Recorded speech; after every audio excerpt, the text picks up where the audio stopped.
내 딸이 결혼한 남자 알고 보니 다단계 사기꾼이었습니다. 그 충격도 잠시, 둘째 예비 사위는 양다리였습니다. 두 번의 결혼, 두 번의 배신. 그리고 저는 결심했죠. 이제 우리 가족은 내가 지킨다. 지금부터 그녀의 파란만장한 이야기가 시작됩니다. 정숙희는 새벽 5시면 눈이 떠진다. 70이 넘은 나이지만 몸은 아직 젊은 시절의 습관을 기억하고 있었다. 창문을 열자 서울 외곽의 차가운 공기가 얼굴을 스쳤다. 3층 건물 옥상에서 내려다본 거리는 아직 어둠 속에 잠겨 있었다. 여보, 커피 타줄까요? 남편 한기현이 부엌에서 물었다. 결혼한 지 50년이 다 되어가지만 그는 여전히 아내에게 존댓말을 썼다. 정숙희는 고개를 끄덕이며 거실로 나왔다. 벽에 걸린 낡은 사진 속에는 젊은 시절의 부부가 페인트 묻은 작업복을 입고 웃고 있었다. 이 건물 산 지도 벌써 10년이네요. 기현이 커피잔을 건네며 말했다. 정숙희는 따뜻한 잔을 두 손으로 감쌌다. 시골에서 올라와 새빵살이를 전전하던 시절이 떠올랐다. 남편과 함께 인테리어 일을 시작했을 때 그녀는 현장에서 유일한 여자 기술자였다. 벽지를 바르고 장판을 깔고 몸이 부서져라 일했다. 당신이 기술 배워서 함께 일해주지 않았으면 여기까지 못 왔을 거예요. 기현의 말에 정숙희는 쓴웃음을 지었다. 그들이 이 건물을 사기까지 얼마나 많은 밤을 굶고 얼마나 많은 모욕을 참았던가. 건설 현장에서 여자라고 무시당했던 날들, 품삯을 제대로 받지 못해 발을 동동 굴렀던 순간들. 모든 게 선명했다. 1층은 편의점에, 2층은 학원에 임대를 주고 3층에서 살림을 꾸렸다.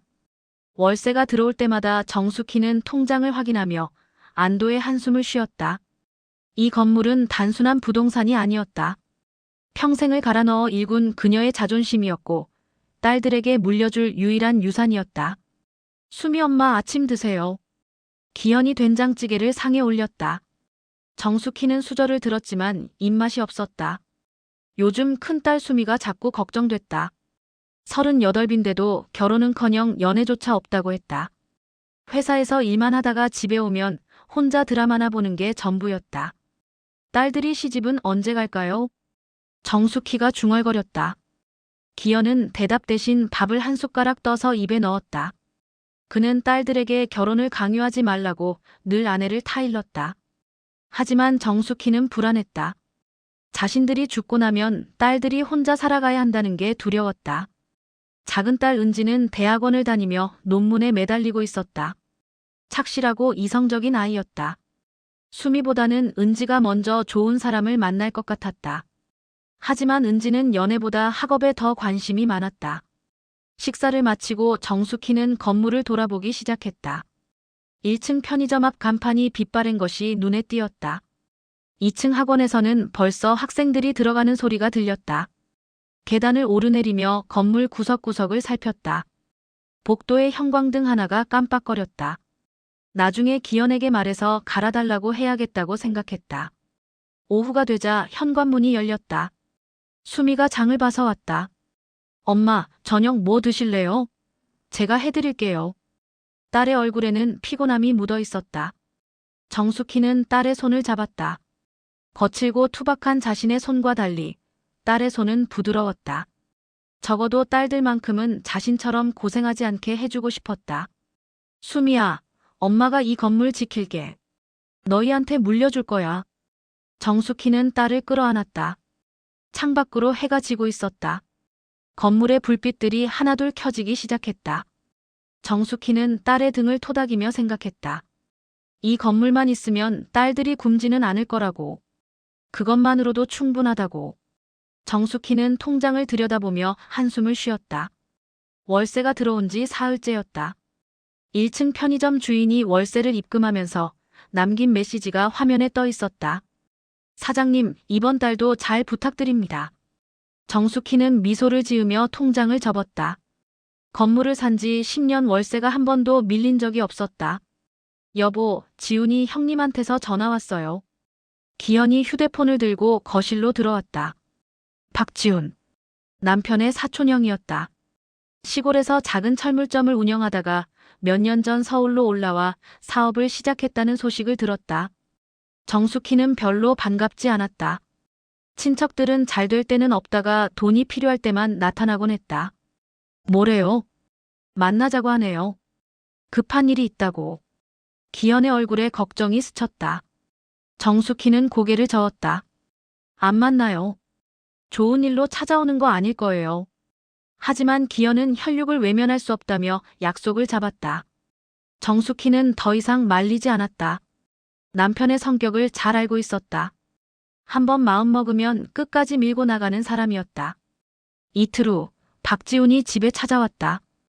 50대 중반의 그는 말쑥한 정장 차림이었지만 눈가에는 피로가 역력했다. 손에는 비싼 과일 상자를 들고 있었다. 형님, 오랜만입니다. 기현이 반갑게 맞이했다. 정숙희는 차를 내오며 그를 관찰했다. 지우는 건물을 둘러보며 감탄했다. 기현이 내가 이런 건물까지 장만했구나. 대단하다. 정말 대단해. 그의 말투에는 부러움과 함께 무언가 계산하는 기색이 섞여 있었다. 정숙희의 눈빛이 차갑게 식었다. 지우는 차를 한 모금 마시고는 한참을 말없이 앉아 있었다. 기현이 먼저 입을 열었다. 형님, 무슨 일로 오셨어요? 지우는 깊은 한숨을 내쉬더니 본론을 꺼냈다. 사실은 사업이 좀 어려워져서 말이야. 그는 서울에서 시작한 건축자재 유통업이 부도 위기에 처했다고 했다. 거래처에 납품할 물건 값을 치러야 하는데 자금이 모자란다는 것이었다. 한 달만 빌려주면 큰 계약이 들어와서 바로 갚을 수 있다고 했다. 얼마나 필요하신데요? 기현이 조심스럽게 물었다. 지우는 잠시 망설이다가 입을 열었다. 4천만 원이야. 정말 이번만 넘기면 돼. 큰 건설사랑 계약이 거의 확정됐거든. 정숙희는 숟가락을 내려놓았다. 4천만 원. 결코 작은 돈이 아니었다. 그 돈이면 건물 보일러를 전부 교체하고도 남았다. 기현이 그녀를 쳐다봤다. 정숙희는 단호하게 고개를 저었다. 형님, 죄송하지만 저희도 여유가 없어요. 건물 관리비에 세금에 나가는 돈이 만만치 않아요. 지훈의 얼굴이 굳었다.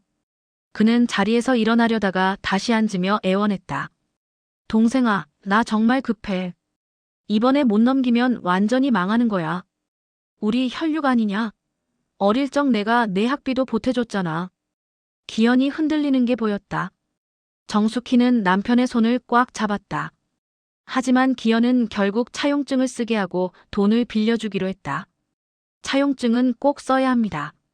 그리고 한 달 안에 꼭 갚으셔야 해요. 정숙희는 말없이 통장을 꺼냈다. 손이 떨렸다.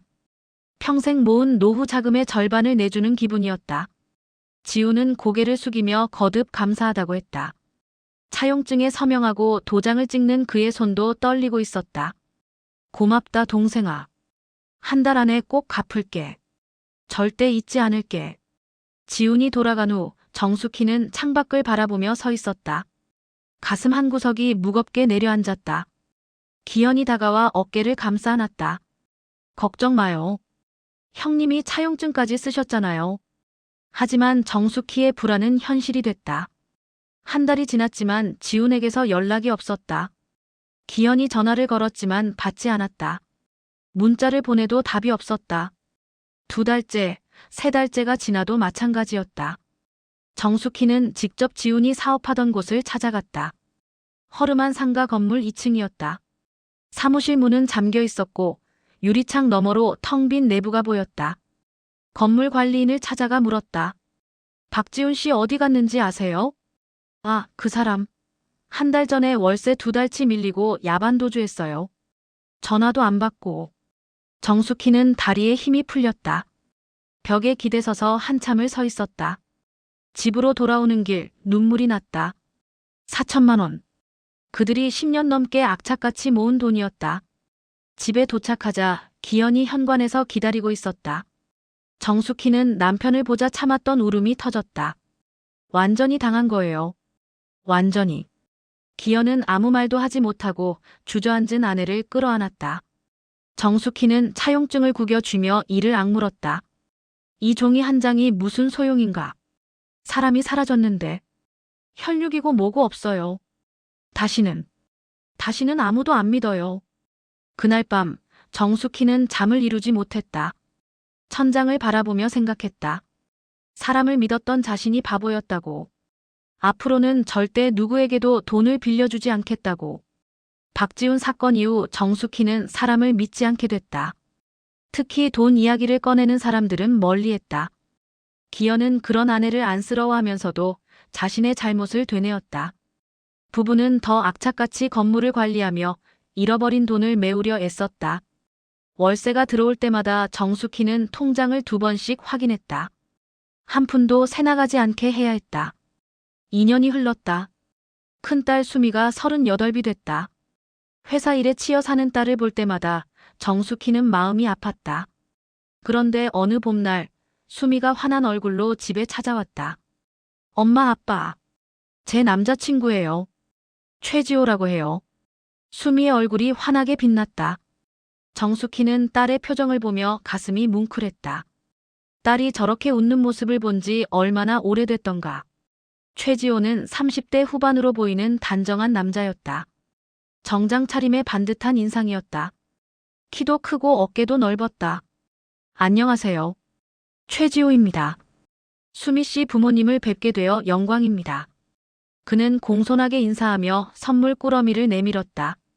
고급 한우 세트와 건강식품이었다. 정숙희는 선물을 받으며 그를 살폈다. 너무 과하지도 모자라지도 않은 태도. 말투도 차분하고 예의 발랐다. 지호 씨는 무슨 일 하세요? 기현이 물었다. 지호는 잠시 멋쩍게 웃더니 대답했다. 제가 사실 별로 자랑할 만한 일을 하는 건 아닌데요. 아버지가 강남에 작은 건물을 갖고 계세요. 저는 그 건물 관리하면서 부동산 컨설팅 일을 하고 있습니다. 정숙희의 귀가 번쩍 뜨였다. 강남의 건물이라니. 그녀는 딸을 쳐다봤다.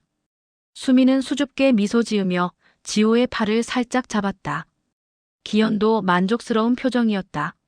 그래요? 우리도 이 작은 건물 하나 있는데 관리가 쉽지 않더라고요. 저희 아버지도 늘 그 말씀하세요. 건물주가 편한 것 같지만 신경 쓸 일이 한두 가지가 아니라고요. 세입자 관리도 어렵고 시설 점검도 해야 하고. 지호는 건물 관리에 대해 조곤조곤 이야기했다. 보일러 교체 시기, 방수 공사 주기, 전기 안전 점검까지. 그의 말에는 경험이 묻어났다. 정숙희는 조금씩 마음을 열었다.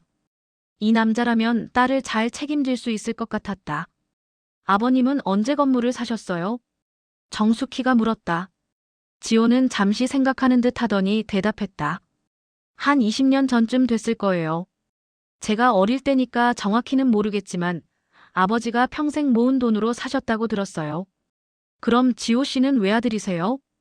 아니요, 형이 한 명 있어요. 형은 의사고 저는 별로 공부를 못해서 이렇게 건물이나 관리하고 있죠. 지호는 겸손하게 웃었다. 정숙희는 그 모습이 마음에 들었다. 박지훈처럼 허풍을 떠는 것도 아니고 자기 처지를 솔직하게 말하는 게 오히려 믿음직스러웠다. 교제 석 달 만에 지호가 정식으로 결혼을 요청했다. 장인어른, 장모님.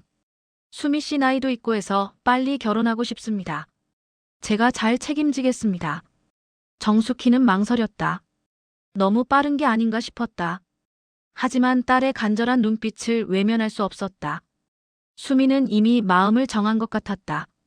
좋아요. 그런데 양가 부모님이 만나야 하지 않을까요?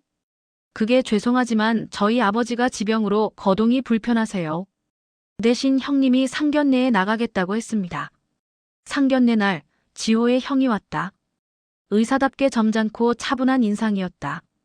하지만 정숙희는 뭔가 어색함을 느꼈다. 지호의 가족 이야기가 구체적이지 않았다. 어머니는 어디 계시냐고 물으니 일찍 돌아가셨다고 했다. 형님만 믿고 있습니다. 동생 잘 부탁드려요. 지호의 형이 공손하게 인사했다. 정숙희는 조금 이상하다고 느꼈지만 수미의 행복한 얼굴을 보며 의심을 접었다. 딸이 좋아하면 됐다. 결혼식은 소박하게 치렀다. 지호 측 하객은 많지 않았다. 형과 친구 몇 명이 전부였다. 지호는 부모님이 워낙 조용히 사시는 분들이라 친척도 별로 없다고 설명했다. 신혼집은 수미가 살던 원룸을 넓은 투룸으로 옮기는 것으로 정했다. 지호가 전세금의 반을 보탰다. 2천만 원이었다. 정숙희는 안도했다. 적어도 돈은 있는 사람인 것 같았다. 장인어른, 저희 아버지 건물에서 나오는 월세로 생활하면 되니까 걱정 마세요. 수미도 회사 계속 다닐 거고요. 지호의 말에 기현은 흐뭇해했다. 정숙희도 한숨을 돌렸다. 딸이 드디어 제 삶을 찾은 것 같았다. 결혼식 날 수미는 웨딩드레스를 입고 눈물을 흘렸다. 엄마 고마워요. 나 행복할게요. 정숙희는 딸을 끌어안으며 속으로 기도했다. 제발 이 결혼만큼은 잘 되기를. 딸이 행복하기를. 하지만 그 기도는 석 달도 채가지 못했다. 어느 날 저녁 수미가 눈물 범벅이 된 얼굴로 전화를 걸어왔다. 엄마, 지호 오빠가 돈을 빌려달래요. 정숙희의 등골이 서늘해졌다. 또 돈 이야기였다. 전화기 너머로 수미의 흐느끼는 소리가 들렸다. 좋은 투자건이 있는데 목돈이 필요하대요. 2천만 원만 빌려주시면 2배로 불려서 갚을 수 있대요. 정숙희는 전화를 끊고 기현을 쳐다봤다. 남편도 같은 생각인 듯 얼굴이 굳어 있었다. 박지훈의 기억이 선명하게 되살아났다. 정숙희는 단호하게 거절했다. 수미가 아무리 울며 매달려도 소용없었다. 안 돼. 절대 안 돼. 엄마는 다시는 돈 안 빌려줘. 전화를 끊은 후에도 정숙희의 손은 떨렸다. 기현이 아내의 어깨를 감싸 안았다. 며칠 후 지호가 직접 찾아왔다. 그는 정중하게 고개를 숙이며 사업 계획서를 펼쳐 보였다. 장인어른, 장모님. 제 말 좀 들어주세요. 강남의 소형 상가를 경매로 낙찰받을 건데 리모델링 후 되팔면 최소 5천만 원의 차익이 남습니다. 서류는 그럴듯해 보였다. 지호는 차분하게 설명했다. 은행 대출을 받으려 했지만 한도가 부족해서 2천만 원만 부족하다고 했다. 한 달만 빌려주면 확실히 갚겠다고 약속했다. 안 됩니다. 우리도 여유가 없어요. 정숙희가 잘라 말했다. 지호의 얼굴이 굳었다. 하지만 그는 포기하지 않았다. 다음 날도 그 다음 날도 찾아왔다. 급기야 수미까지 와서 무릎을 꿇었다. 엄마, 제발요. 신혼인데 남편 체면이 있어야죠. 오빠가 이번 일만 성공하면 우리 형편이 훨씬 나아진대요. 정숙희는 흔들렸다. 딸의 눈물을 보니 마음이 약해졌다. 결국 기현이 건물을 담보로 은행에서 2천만 원을 빌렸다. 차용증을 쓰게 하고 돈을 건넸다. 석 달 안에 꼭 갚으셔야 해요. 우리 건물이 걸려 있어요. 지호는 거듭 고개를 숙였다. 석 달이면 충분하다고, 절대 걱정하지 말라고 했다. 하지만 석 달이 지나도 돈은 돌아오지 않았다. 지호는 경매 낙찰이 늦어지고 있다며 시간을 끌었다. 그러던 어느 날 정숙희는 장례식장에 갔다. 수미의 회사 동료 아버지가 돌아가셨다는 소식을 듣고 문상을 간 것이었다. 조문을 마치고 나오는데 복도에서 낯익은 얼굴들이 보였다. 지호의 결혼식에서 봤던 친구들이었다. 정숙희는 무심코 그들 근처를 지나가다 대화를 엿듣게 됐다. 야, 최지호 그 새끼 요즘도 사기치고 다니나? 당연하지. 이번엔 장가까지 갔다며. 또 건물주 딸 낚았대. 정숙희의 발이 멈췄다. 심장이 쿵쾅거렸다. 진짜 천재야, 천재. 강남에 건물 있다고 뻥치고 의사형 있다고 조카 데려와서 연기시키고. 완벽하더라. 그 조카도 알고 협조하는 거야? 당연하지. 한 건당 100만 원씩 받는데. 걔도 배우 지망생이라 연기 잘하더라고. 이번엔 얼마나 뜯어냈대? 2천만 원? 근데 이제 건물 담보로 더 뜯어낼 거래. 다단계 투자건으로. 정숙희는 벽에 기댄 채 숨을 헐떡였다. 다리에 힘이 풀렸다. 지호가 사기꾼이라니. 강남 건물도 의사형도 모든 게 거짓말이었다니. 집으로 달려가는 내내 정숙희는 분노로 온몸이 떨렸다. 기현에게 모든 것을 말했다. 남편의 얼굴이 새하얗게 질렸다. 당장 수미한테 전화해요. 수미는 처음엔 믿지 않았다. 남편이 그럴 리 없다고 울며 항변했다. 하지만 정숙희가 들은 대화를 자세히 말하자 수미도 흔들리기 시작했다. 지호가 최근 자꾸 돈 이야기를 꺼냈고 다단계 투자를 권유했다는 걸 털어놨다. 엄마 나 어떡해요?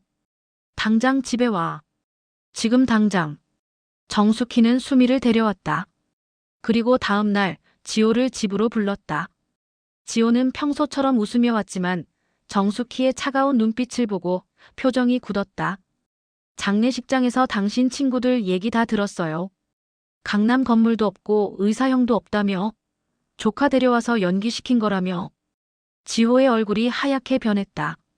잠시 부인하려다가 결국 고개를 떨궜다. 죄송합니다. 죄송하긴 뭐가 죄송해. 내 딸 인생 가지고 장난쳤잖아. 정숙희는 소리를 질렀다. 기현이 경찰에 신고하겠다고 하자 지호는 무릎을 꿇었다. 하지만 정숙희는 용서하지 않았다. 바로 고소장을 접수했다. 조사 과정에서 밝혀진 사실은 더 충격적이었다. 지호는 이미 3번이나 같은 수법으로 여자들을 속였고 다단계 사기로 여러 차례 처벌받은 전과자였다. 빌려간 2천만 원은 이미 도박으로 날렸다. 엄마 나 너무 바보 같아요. 수미는 매일 밤 울었다. 정숙희는 딸을 안고 함께 울었다. 이혼 절차가 시작됐다. 돈은 한 푼도 돌려받지 못했다. 지호는 무일푼이었다. 재판에서 지호는 징역 2년을 선고받았다. 하지만 정숙희의 상처는 돈보다 깊었다. 딸이 받은 상처가 너무 컸다. 수미는 머리를 짧게 자르고 직장도 그만뒀다. 엄마, 나 다시는 결혼 안 할래요. 딸의 빈 눈빛을 보며 정숙희는 주먹을 쥐었다. 박지훈에게 당한 것도 억울한데 이번엔 딸까지 사기꾼의 희생양이 됐다. 세상이 원망스러웠다. 몇 달 후 수미는 편의점을 열었다. 작은 가게였지만 수미는 악착같이 일했다. 정숙희는 매일 가게에 들러 딸을 도왔다. 딸의 웃음이 조금씩 돌아오는 걸 보며 정숙희는 다짐했다. 이젠 정말 아무도 안 믿어. 절대로. 하지만 운명은 정숙희에게 또 한 번의 시련을 준비하고 있었다. 수미의 사건으로 온 가족이 힘들어하던 시기, 작은 딸 은지가 좋은 소식을 가져왔다. 엄마 아빠, 제가 소개팅으로 좋은 사람 만났어요. 은지는 34이었다. 대학원을 졸업하고 연구소에 취직해 성실하게 일하던 딸이었다. 정숙희는 조심스러웠다. 수미의 일이 있은 후라 남자를 보는 눈이 달라져 있었다. 어떤 사람인데? 문노진이라고 초등학교 교사예요. 착하고 성실해요. 며칠 후 문노진이 집에 찾아왔다. 30대 중반으로 보이는 그는 수수한 차림이었다. 최지호처럼 화려하지 않았다. 오히려 촌스러울 정도로 소박했다. 손에는 마트에서 산 듯한 과일 바구니를 들고 있었다. 안녕하세요. 문노진입니다. 은지 씨 부모님을 뵙게 되어 영광입니다. 그의 말투는 어눌했다. 정숙희는 그게 오히려 마음에 들었다. 지호처럼 말을 잘하는 사람이 더 무서웠다. 노진은 경기도 작은 도시에서 자랐고 부모님은 작은 슈퍼를 운영한다고 했다. 초등학교 선생님이면 안정적이네요. 기현이 만족스럽게 말했다. 노진은 수줍게 웃으며 고개를 끄덕였다. 네, 아이들 가르치는 게 적성에 맞는 것 같아요. 교제가 시작됐다. 은지는 노진과 만날 때마다 행복해 보였다. 정숙희는 조심스럽게 노진을 관찰했다. 수미 때와 달리 노진은 돈 이야기를 전혀 꺼내지 않았다. 데이트 비용도 은지와 반반씩 냈다. 선물도 비싸지 않았다. 엄마, 노진 오빠 정말 좋은 사람이에요. 언니 일 때문에 걱정하시는 거 알지만 이 사람은 달라요. 은지의 확신에 찬 목소리를 들으며 정숙희는 마음을 놓으려 애썼다. 6개월 후 노진이 정식으로 청혼했다. 프러포즈는 소박했다. 공원 벤치에서 꽃다발 하나 들고 무릎을 꿇었다고 했다. 양가 상견례가 잡혔다. 노진의 부모는 소탈한 시골 부부였다. 아버지는 과묵했고 어머니는 수다스러웠다. 정숙희는 이번엔 괜찮을 거라고 생각했다. 지호처럼 허풍을 떠는 사람들이 아니었다. 결혼 준비가 시작됐다. 노진은 전세금을 반씩 내자고 했다. 2,500만 원씩. 정숙희는 안도했다. 적어도 돈은 있는 것 같았다. 결혼식은 3달 후로 잡혔다. 그런데 결혼식 한 달 전 정숙희는 또다시 장례식장에 가게 됐다. 은지의 대학 은사님이 돌아가셨다는 소식을 들었다. 조문을 마치고 나오는데 복도에서 익숙한 얼굴이 보였다. 노진의 결혼식 청첩장 돌릴 때 봤던 친구였다. 정숙희는 화장실에 가려다가 그들의 대화를 듣게 됐다. 야, 문노진 그 새끼 이번엔 진짜 결혼하나? 응. 세 번째야, 세 번째. 이번에도 속였지 뭐. 정숙희의 온몸이 얼어붙었다. 세 번째 결혼이라니. 결혼 경력 숨기고. 당연하지. 첫 번째 부인은 이혼했고 두 번째는 사별이래. 근데 사실 첫 번째 부인이랑은 이혼 안 하고 별거 중이야. 두 번째는 진짜 죽었고. 미쳤네. 그럼 중혼이잖아. 그러니까. 게다가 지금 사귀는 여자가 또 있대. 이번 신부 말고. 둘한테서 동시에 결혼자금 받아내는 중이래. 완전 사기꾼이네. 양다리도 아니고 양다리 결혼이야? 선생님이라고 다 착한 줄 알았더니. 겉만 순박한 척하는 거지. 속은 완전 썩었어. 정숙희는 벽을 짚고 겨우 버텼다. 숨이 막혔다. 또다시 사기꾼이었다.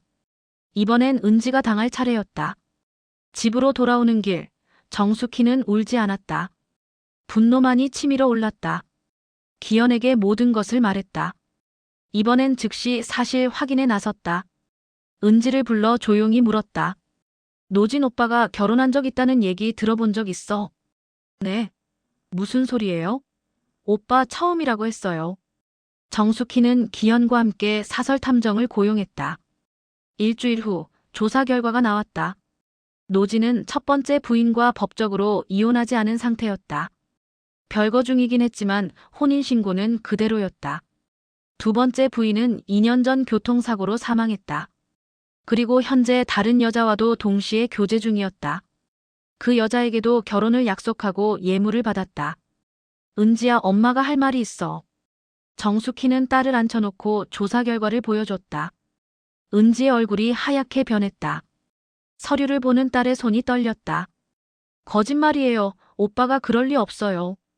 은지야, 정신 차려. 언니 꼴 보고도 정신 못 차려. 정숙희의 목소리가 떨렸다. 은지는 서류를 들고 노진을 만나러 갔다. 몇 시간 후 돌아온 은지는 완전히 무너져 있었다. 엄마 맞아요. 다 맞아요. 오빠가 인정했어요. 노진은 첫 부인과 재산 분할 문제로 이혼을 미루고 있었고 두 번째 결혼은 부인이 죽으며 끝났지만 죄책감에 시달린다고 했다. 다른 여자는 그냥 아는 사이일 뿐이라고 발뺌했지만 은지는 이미 그 여자에게 전화해 확인했다. 엄마, 나도 당했어요. 완전히 당했어요. 은지는 언니처럼 울었다. 정숙희는 두 딸을 껴안고 함께 울었다. 기현은 주먹으로 벽을 쳤다. 결혼은 파기됐다. 노진은 끝까지 변명했지만 정숙희는 들어주지 않았다. 경찰에 신고했지만 노진의 경우는 사기죄로 처벌하기 애매하다는 답변만 돌아왔다. 결혼 사기는 입증이 어렵다고 했다. 법이 뭐 하는 거예요? 내 딸들이 이렇게 당했는데. 정숙희는 경찰서에서 소리를 질렀다.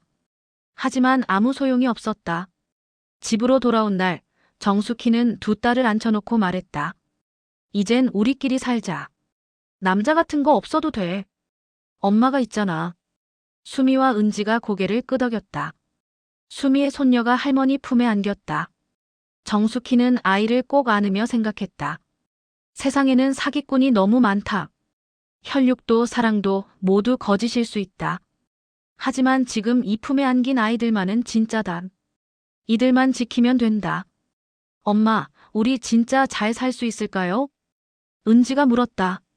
정숙희는 딸들을 꽉 껴안았다. 그럼. 우리끼리 잘 살 거야. 이 건물 있고 우리가 일할 수 있으면 돼. 남자 따위 필요 없어. 창밖으로 해가 지고 있었다. 건물의 불빛들이 하나둘 켜졌다. 정숙희는 딸들의 등을 토닥이며 다짐했다. 진짜 믿을 수 있는 건 피보다 더 진한 상처를 함께 견뎌낸 이 가족뿐이다. 우리는 상처투성이지만 그래서 더 강하다. 정숙희의 삶은 배신으로 얼룩졌지만 그녀는 무너지지 않았다. 건물은 여전히 그 자리에 서 있었고 가족은 함께였다. 그것만으로 충분했다. 이야기가 재미있으셨다면 좋아요와 구독도 부탁드립니다.